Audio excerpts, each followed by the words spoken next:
दोस्तों नमस्कार। आप सुन रहे हैं मंगलायतन यूनिवर्सिटी का अपना community radio station radio Narad 90.4 FM और मैं हूं आपके साथ आरजेवी। और दोस्तों लेकर के आ गया हूं प्रोग्राम स्वास्थ्य चर्चा। और दोस्तों आज हम स्वास्थ्य चर्चा में बात करेंगे एड्स के बारे में। दोस्तों एचआईवी संक्रमण एक गंभीर समस्या है। एचआईवी का पूरा नाम ह्यूमन इम्यूनोडिफिशियेंसी वायरस है। एचआईवी संक्रमण शरीर की प्रतिरक्षा प्रणाली को टारगेट करके शरीर को कमजोर करता है। वहीं इम्यूनिटी कमजोर होने से हमारे शरीर में अन्य प्रकार के गंभीर संक्रमणों का खतरा बढ़ जाता है, जिससे हम बार बार बीमार हो जाते हैं। आगे चलकर एचआईवी संक्रमण एक्वायर्ड इम्यूनोडिफिशियेंसी सिंड्रोम यानी एड्स का रूप ले लेता है। मौजूदा समय में वैश्विक आंकड़ों के मुताबिक लगभग 3.7 करोड़ से अधिक लोगों को एचआईवी एड्स की गंभीर समस्याएं हैं। वहीं साल 2020 की एक रिपोर्ट के मुताबिक इस बीमारी के कारण 7 लाख के करीब लोगों की मौत भी हो गई है। वहीं एचआईवी संक्रमण एक लाइलाज बीमारी है, जिसकी अभी तक कोई भी दवाई या टीका नहीं बना है। लेकिन विशेषज्ञों ने एचआईवी से बचाव के उपाय बताए हैं, जिनका पालन करने से एड्स के खतरे से बचा जा सकता है। दोस्तों आपको बता दें, एड्स और एचआईवी संक्रमण से बचाव के लिए लोगों को जागरूक करने के लिए हर साल 1 दिसंबर को विश्व एड्स दिवस मनाया जाता है। और दोस्तों इसी कड़ी में हमारे साथ जुड़ गए हैं डॉक्टर संदीप सर, जो कि डेप्यूटी सीएमओ हैं जिला चरखी दादरी में। सर बहुत बहुत स्वागत है आपका रेडियो नारद 90.4 एफएम में। सर आज का ये प्रोग्राम हम शुरू करते हैं। जैसा कि आज वर्ल्ड एड्स डे भी है, तो हम आपसे जानना चाहते हैं कि एचआईवी एड्स क्या है, हमारे श्रोताओं को बताइए। जी, एचआईवी एड्स वैसे तो हम अलग अलग यूज करें। जैसे एचआईवी एक वायरस होता है, ह्यूमन इम्यूनोडेफिशिएंसी वायरस, जो बॉडी में इन्फेक्शन जब करता है जिससे हमारी इम्यूनिटी कम होती है।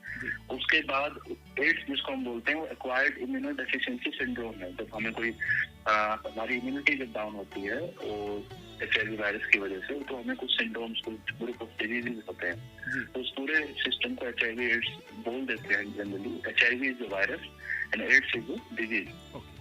वर्ल्ड एड्स डे जो आज है हम मनाते हैं, वो 1 दिसंबर को मनाते हैं, जो कि 1988 से स्टार्ट हुआ था। इस बार जो हम वर्ल्ड एड्स डे मना रहे हैं, उसका जो थीम है वो इक्वलाइज है। Hate the disease not the disease, मतलब हम बीमारी जो है उससे हम घृणा करें, ना कि रोगी है उससे हम घृणा ना करें। इक्वलाइज के बेसिकली जो थीम है वर्ल्ड एड्स डे की। जी सर ये तो आपने बता दिया कि अब आगे हम आपसे जानना चाहते हैं कि सर एड्स के शुरुआती लक्षण क्या होते हैं। एचआईवी वायरस जब हमारी बॉडी में इन्फेक्ट होता है, ये बेसिकली शुरुआती जो सिम्टम्स होते हैं, इसमें नॉर्मल फ्लू लाइक सिम्टम्स हम जिसको हम बोल सकते हैं, जिसको हम प्राइमरी इन्फेक्शन बोलते हैं, जो 2 से 4 हफ्ते बाद होता है इन्फेक्शन के, जिसमें फीवर है, हेडेक है, रेस, नाइट स्वेट है। जनरली ये अनडिटेक्टेबल रहता है, हमें नहीं पता लगता, हम नॉर्मल उसको मान लेते हैं। फिर उसके बाद जो उसका स्टेज आता है जो कि काफी साल तक चलता है, क्लिनिकल लेटेंट इन्फेक्शन, जिसमें मरीज को नहीं पता रहता कि भाई उसे कोई प्रॉब्लम है, क्योंकि उस वक्त जो वायरस है वो रेप्लिकेट कर रहा होता है, हमारी जो इम्यून सिस्टम उसको वीक कर रहा होता है। जब इम्यून सिस्टम एक नीचे थ्रेशोल्ड लेवल पे आ जाता है, जिसमें CD4 काउंट हम बोलते हैं, जो कि हमारी जो सेल्स होती हैं जो हमारे इम्यून सिस्टम में वर्क करती है, उनका काउंट जब बिल्कुल कम हो जाता है, 200 से नीचे आ जाता है, उसको हम सिम्प्टोमेटिक एचआईवी इन्फेक्शन जिसे हम बोलते हैं, जिसमें भी कुछ सिम्टम्स भी होते हैं, उसमें बाकी इन्फेक्शन होने के चांसेस भी होते हैं। अब चूंकि हमारा जो इम्यून सिस्टम है जो बाकी रोगों से भी हमें बचाता है, तो वो अगर कम हो जाएगा तो हमें बाकी जो फंगल इन्फेक्शन है, कुछ इन्फेक्शन हैं जिनका मैं आपको बताऊंगा, वो चीजें हमारे बॉडी में आना स्टार्ट हो जाती है, जिसको हम सिम्प्टोमेटिक एचआईवी इन्फेक्शन बोलते हैं। तो उनको हम अपॉर्चुनिस्टिक इन्फेक्शन भी बोलते हैं। जी दोस्तों आपको बता दें, बड़ी ही अहम और बड़ी ही महत्वपूर्ण जानकारी दे रहे हैं हमारे साथ डॉक्टर संदीप सर जुड़े हुए हैं, जो कि डेप्यूटी सीएमओ हैं और आज एचआईवी एड्स के बारे में हमसे ढेर सारी जानकारी साझा कर रहे हैं। और प्रोग्राम को सर आगे बढ़ाते हैं और आगे हम आपसे जानना चाहते हैं सर, जैसे कि एड्स की जहाँ पर बात होती है, तो एड्स से कौन कौन से लोग अधिकतर संक्रमित हो सकते हैं? एक्चुअली सेक्सुअली ट्रांसमिटेड इन्फेक्शन है एड्स, जिसको जो कि हमारे इम्यून सिस्टम को डैमेज करता है। किसी भी तरीके का ब्लड ब्लड से कंटामिनेशन हो। इसके कई कारण हैं, जो मेनली अगर देखा जाए तो sex with the infected partner, अगर वो इन्फेक्टेड है उसके साथ हम।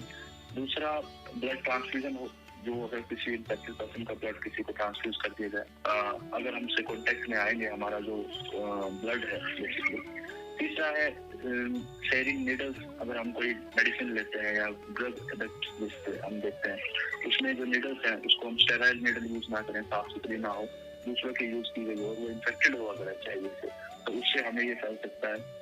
कुछ कारण और भी होते हैं, जैसे मदर टू चाइल्ड इन्फेक्शन माना जाता है, जो ड्यूरिंग प्रेगनेंसी होता है, तो उसमें भी मदर से चाइल्ड को इन्फेक्शन हो जाता है।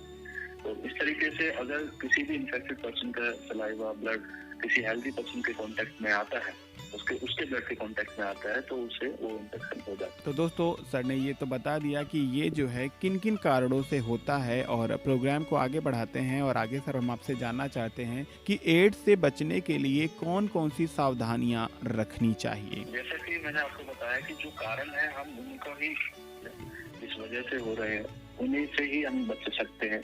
ऐसे इसकी कोई वैक्सीन नहीं है, लेकिन कुछ कारण है, जैसे कि अनप्रोटेक्टेड सेक्स होता है, वो हम बेसिकली ना करें।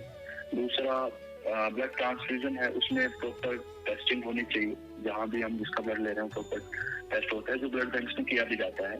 जितने भी हम ब्लड डोनर्स हैं उनका जो ब्लड लेते हैं उनकी सारी टेस्टिंग की जाती है, जो भी डिजीजेज हैं, ताकि हम जिसको भी हम ब्लड दें उसको इन्फेक्शन ना हो। तीसरा जो नीडल्स है यूज होते हैं वो स्टेराइल होने चाहिए, हम इस चीज का ध्यान रखें। कोई भी कट वगैरह लग रहा है, अगर हम किसी बार्बर शॉप पे जा रहे हैं, वहाँ पे जो नीडल, वहाँ पे जो बेसिकली जो ब्लेड यूज की जाती है वो स्टेराइल होनी चाहिए, न्यू होनी चाहिए। मदर, अगर किसी मदर को प्रेगनेंसी में डिटेक्ट होता है तो उसके लिए उसकी मेडिसिन होती है, जिससे क्या नाम है, वो पूरा मेडिसिन ले ताकि बच्चे में वो इन्फेक्शन है वो ना आए। उसकी जो डॉक्टर से कंसल्ट करें, एज पर जो भी एडवाइस दी जाती है उसके हिसाब से किया जाए। और मेन बात ये है कि अगर कोई इन्फेक्टेड पर्सन है तो वो अपने जो भी पार्टनर है, जो भी है, उनको बताए, उनको छुपा के ना रखे।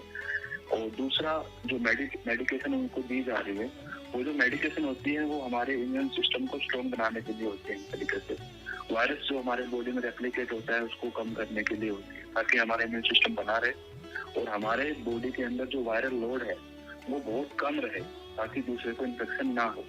तो जो इन्फेक्टेड पर्सन है वो उस मेडिसिन को प्रॉपरली लें। कुछ और भी तरीके हैं जिससे हम बचा जा सकते हैं, जैसे कि हेल्थ केयर वर्कर्स होते हैं, अगर हम किसी पर्सन का ब्लड सैंपल ले रहे हैं तो गलती से अगर पिक हो जाता है तो उसको हम इस तरीके से एक्सपोजर बोलते हैं। तो HIV इन्फेक्टेड पर्सन का अगर ब्लड हमारे उसमें आ गया है तो पोस्ट एक्सपोजर प्रोफाइलैक्सिस जिसको हम बोलते हैं, उसमें जो मेडिकेशन दी जाती है वो कोर्स चलता है कुछ टाइम के लिए, तो वो जरूर लें, डॉक्टर से कंसल्ट करें, घबराएं ना उस चीज में, क्योंकि उसका लेने के बाद हमारा जो रिस्क है वो बिल्कुल ही कम हो जाता है। तो पोस्ट एक्सपोजर जो प्रोफाइलैक्सिस है हम उसका इस्तेमाल कर सकते हैं।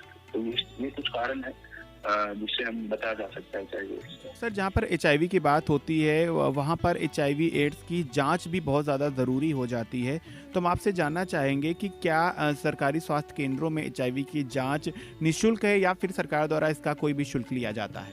ये जो आपने सही क्वेश्चन पूछा, इसमें क्या है कि सरकार द्वारा अलग अलग जगहों पे हर डिस्ट्रिक्ट में ART centres, ICTC centres, NFICTC centres बनाए गए हैं, जो कि सबसे निचले स्तर के जो स्वास्थ्य केंद्र है वहाँ से शुरू होकर डिस्ट्रिक्ट लेवल तक चलते हैं। तो जो PSC लेवल पे हैं, जैसे हमारे डिस्ट्रिक्ट की बात करें तो हर PSC में FICT सेंटर बनाए गए, जिनमें जनरल पॉपुलेशन के साथ साथ गर्भवती महिलाएं हैं उनकी जांच निःशुल्क की जाती है। तो कोई भी अगर किसी को भी शंका हो या फिर जांच करवानी हो तो वो अपने नजदीकी स्वास्थ्य केंद्र में जाकर HIV की जांच फ्री ऑफ कॉस्ट निःशुल्क करा सकते हैं। उसके बाद अगर कोई उनको कुछ सुझाव लेना हो उसके बारे में, या अगर कोई इन्फेक्टेड पर्सन हो, वो घबराए ना इस चीज को लेकर, वहाँ पे जो हमारे ICTC काउंसलर होते हैं उनसे जाके मिलें, जो भी हमारे ब्लॉक लेवल पे होते हैं, डिस्ट्रिक्ट लेवल पे भी होते हैं।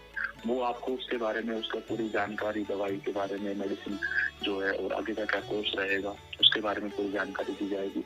इसमें मैं आपको बता दूं, सरकार द्वारा कोई भी राशि नहीं दी जाती है, जांच करने में, दवाइयाँ देने में। सर आगे हम प्रोग्राम को बढ़ाते हैं और आगे हम आपसे जानना चाहेंगे कि सर जहाँ पर HIV एड्स की बात होती है तो हमारे समाज में अभी भी HIV एड्स के संक्रमित व्यक्ति को बड़ी ही हे दृष्टि से देखा जाता है, तो उस दशा में आप क्या कहना चाहेंगे? बेसिकली ये तो लोगों को समझने की आवश्यकता है कि कोई भी बीमारी कभी भी किसी को हो सकती है, इसमें किसी को इस तरीके से इस दृष्टि से ना देखें। दूसरा थोड़ा सा डर इसलिए भी है क्योंकि इसमें कोई जोर नहीं है, लेकिन सबको ये समझना चाहिए कि जो HIV इन्फेक्टेड पर्सन है अगर वो प्रॉपरली मेडिसिन लेते हैं तो उसमें जो वायरल लोड है वो बिल्कुल अनडिटेक्टेबल सा रहता है। दूसरा वो अपनी एक हेल्दी लाइफ आराम से जी सकता है, हाथ मिलाने से, साथ बात करने से, खाना खाने से ये नहीं फैलता है। तो इसमें इस चीज से जो बेसिकली जो सोसाइटी में उन लोगों को जो मेंटल स्ट्रेस है, मेंटल ट्रॉमा है वो होता है HIV पेशेंट्स को, वो मैं सबसे गुजारिश करूँगा कि इस तरीके से ना उनको देखें, थोड़ा सा उनका सहयोग करें। वर्क प्लेस पे भी जहाँ तक बात आती है कि कोई हमारे वर्क प्लेस पे है, हमारे ऑफिस में है या फिर अलग संस्थान में है, तो वहाँ पे उसके बिल्कुल नॉर्मल व्यक्ति की तरह ही बिहेव किया जाए ताकि कॉन्फिडेंस भी रहे। जो उनकी आमदनी वगैरह है इसमें काफी लोगों में तो ये देखने में आया है कि HIV संक्रमण होने के बाद उनकी जो रोजी रोटी की दिक्कतें आ जाती है, काफी जगह से काम से निकाल देना, ये बहुत मतलब गलत भी है। हमें उनको बिल्कुल इस तरीके से नहीं करना चाहिए। सर आज के इस प्रोग्राम में बड़ी ही अहम और बड़ी ही महत्वपूर्ण जानकारी आपने दी है। चलते चलते हमारे श्रोताओं को क्या संदेश देना चाहेंगे? जैसे कि मैं आपको बताऊं कि ये जो इस साल जो HIV एड्स का जो थीम है इक्वलाइज, ये बहुत सोच समझ कर रखा गया है कि इसमें बीमारी से हम ना करें, ना कि बीमार व्यक्ति से, उसको हम अपनाएं, इक्वलाइज सबको इक्वल माने। तो सभी से संदेश है कि सभी को आप HIV एड्स के बारे में ज्यादा से ज्यादा जानकारी रखें भी और लोगों को बताएं ताकि वो जाके किसी को अगर कंफ्यूजन है, कोई मेंटल डिप्रेशन है तो वो जाके नजदीकी स्वास्थ्य केंद्र में अपनी जांच करा सकते हैं। सर आपका बहुत बहुत शुक्रिया, आपने अपनी इतनी अहम और इतनी महत्वपूर्ण जानकारी हमारे श्रोताओं को दी। धन्यवाद। दोस्तों आज के इस खास प्रोग्राम में हमारे साथ थे डॉक्टर संदीप जी जो कि डिप्टी CMO थे डिस्ट्रिक्ट चरखी दादरी से, और आज एड्स के बारे में हमारे साथ ढेर सारी जानकारियां साझा करी कि एड्स कैसे होता है, इसके शुरुआती लक्षण क्या हैं और किन किन बातों का ध्यान रखने से एड्स जैसी घातक बीमारियां नहीं होती हैं, साथ ही इसके क्या उपचार और सरकार द्वारा इसके लिए कौन कौन सी व्यवस्थाएं चलाई जा रही हैं उनके बारे में अधिक जानकारी दी। तो दोस्तों इन्हीं बातों के साथ मुझे भी दीजिए इजाजत। Tata bye bye, take care, अपना ख्याल रखिए और हाँ सुनते रहिए रेडियो नारद 90.4 FM, जन जन की मंग।